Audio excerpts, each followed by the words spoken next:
There was this online craze thing called the Harlem Shake.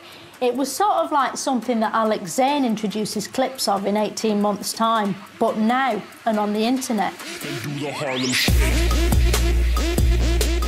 You go to YouTube and put in Harlem Shake, and you'd see like a big room, and it'd have all these people in it. And none of them were doing anything apart from like one person who was sort of dancing a bit. And then the music could go all excited, and suddenly everyone was dancing like they were crazy. It was literally that amazing. It's better than Gangnam Style, because Gangnam Style looks better, but it's harder to do. Like with Harlem Shake, you don't have to learn anything, you just sort of go like that. It's brilliant. Everyone's really flailing around, which is funny, and they're wearing silly things, which is funny as well. People say Stuart Lee's funny, but he's never done anything as funny as that. And he never will. Once you'd seen one video, right, you had to see another.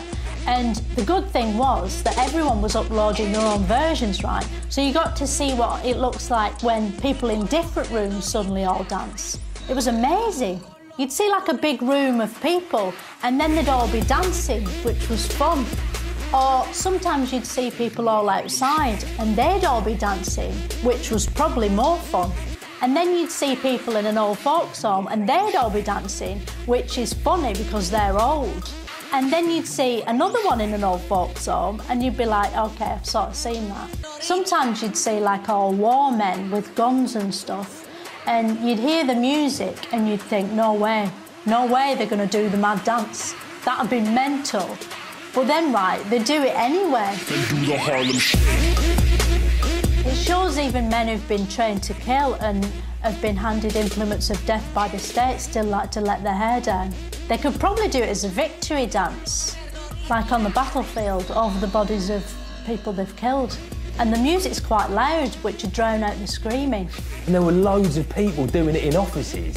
And at first you're like, OK, yeah, that's really funny, you know? But then after a while, you start thinking, hello, the economy's sinking? How exactly is this supposed to help?